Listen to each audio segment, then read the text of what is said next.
Siprus menjadi tempat tujuan wisata populer bagi pengunjung dari Eropa.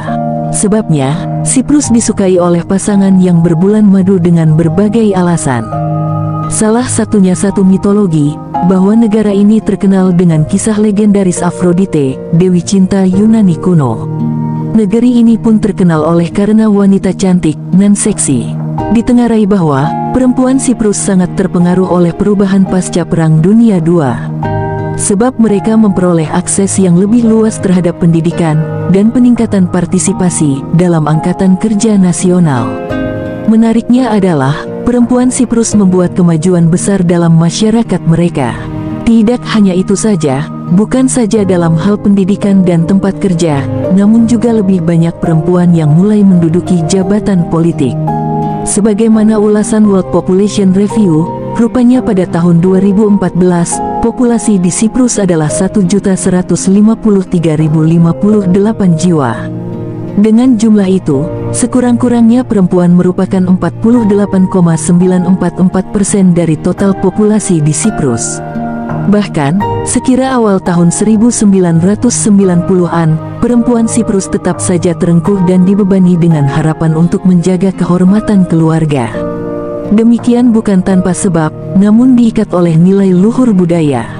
Bahwa menurut tradisi, tugas seorang perempuan adalah melindungi dirinya dari semua kritik tentang ketidaksenonohan seksual.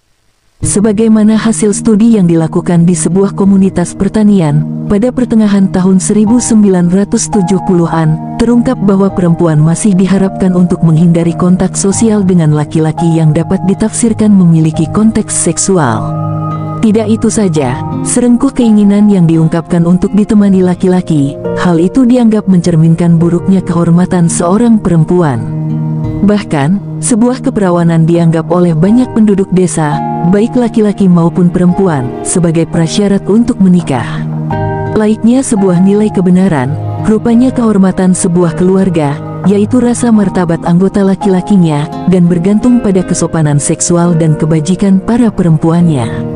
Lebih daripada itu, melalui sikap tradisional ini agak memudar dalam beberapa dekade terakhir, terutama di daerah perkotaan, tetapi masih lazim di awal tahun 1990-an. Lebih jauh, indikasi lain dari sifat konservatif masyarakat Siprus Yunani pada awal tahun 1990-an, adalah bahwa gerakan feminis di Siprus sering menjadi objek ejekan dari kedua jenis kelamin.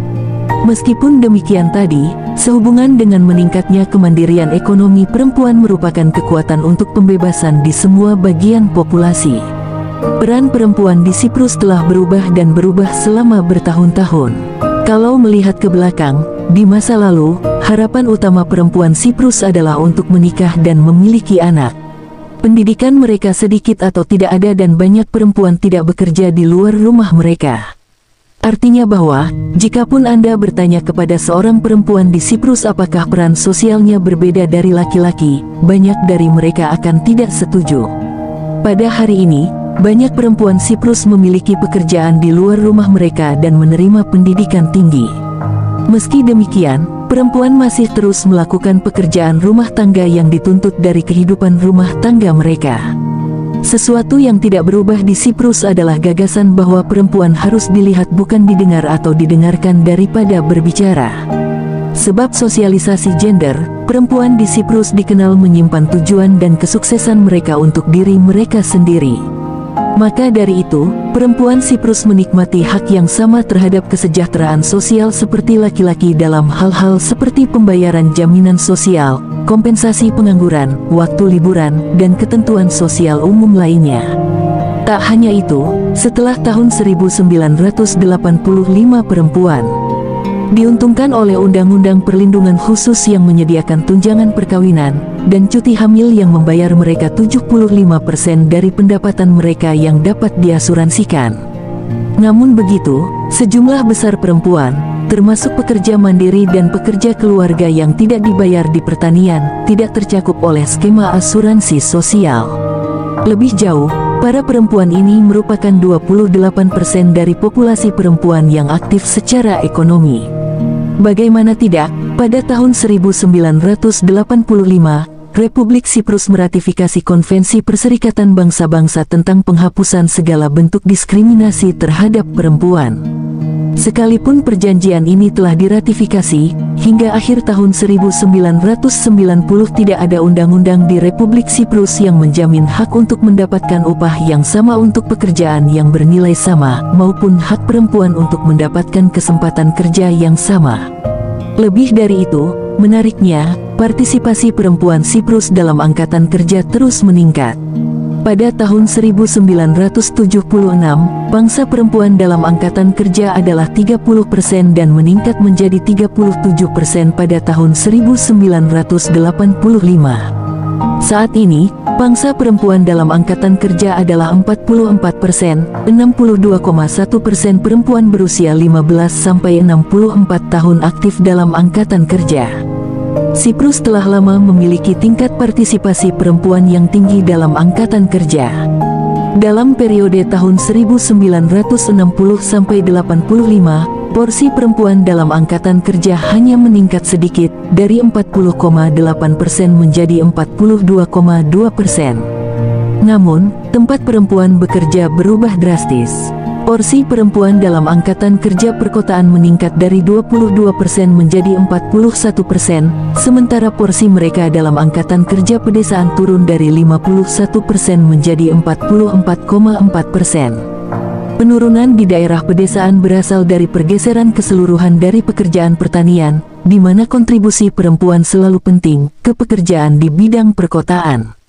Segregasi pekerjaan berdasarkan jenis kelamin masih terus berlanjut di Siprus pada awal tahun 1990-an. Meskipun partisipasi perempuan dalam pekerjaan administrasi telah meningkat lebih dari 2 kali lipat sejak akhir tahun 1970-an, hanya 1 dari 15 perempuan yang menduduki posisi administratif atau manajerial pada tahun 1985. Porsi perempuan dalam pekerjaan profesional meningkat menjadi 39% pada pertengahan tahun 1980-an, dibandingkan dengan 36% 10 tahun sebelumnya, tetapi pekerjaan ini terkonsentrasi di bidang kedokteran dan pengajaran, yang secara tradisional merupakan pekerjaan yang dilakukan oleh perempuan. Di bidang-bidang yang didominasi oleh laki-laki, porsi perempuan dalam posisi profesional hanya mencapai 11%, naik dari 8% pada tahun 1976. Di bidang-bidang yang didominasi oleh perempuan, laki-laki hanya menduduki hampir setengah dari posisi profesional. Meskipun demikian, masih ada ruang untuk perbaikan terkait kesetaraan gender yang dialami perempuan Siprus di dunia kerja. Perempuan tidak hanya mewakili 14,4% jabatan tinggi, perempuan juga dibayar rata-rata 24% lebih rendah per jam dibandingkan dengan rekan laki-laki mereka. Prinsip upah yang sama pekerjaan yang setara akan membantu memecahkan masalah ini, tetapi perempuan umumnya berada di posisi yang lebih rendah daripada laki-laki yang mengakibatkan upah yang tidak setara. Menurut sensus penduduk 2006, tingkat pengangguran untuk wanita adalah 19%, sedangkan untuk pria adalah 6%. Pada tahun 2010, tingkat pengangguran untuk wanita adalah 17,5% dan untuk pria adalah 8,9%. Meskipun tingkat pengangguran untuk wanita menurun, tingkat pengangguran tersebut masih 2 kali lebih tinggi dibandingkan dengan pria. Pada tahun 1859 sekolah untuk anak perempuan Limassol didirikan sebagai sekolah pertama untuk anak perempuan, dan kepala sekolahnya Polixeni Loisias menjadi suara yang mempromosikan pendidikan bagi perempuan dalam debat publik serta dengan mendirikan kursus untuk guru perempuan dewasa serta mengorganisasi perempuan untuk mendapatkan pendidikan universitas di luar negeri sebelum hal ini memungkinkan di Siprus. Sistem pendidikan sekuler publik diperkenalkan pada tahun 1895, perempuan dijamin haknya untuk belajar dan bekerja di sistem pendidikan publik dalam Undang-Undang Pendidikan tahun 1923, dan pendidikan menengah atas menjadi publik ketika sekolah anak perempuan Paneromeni di Nikosia menjadi bagian dari Gimnasium Pansiprian pada tahun 1935.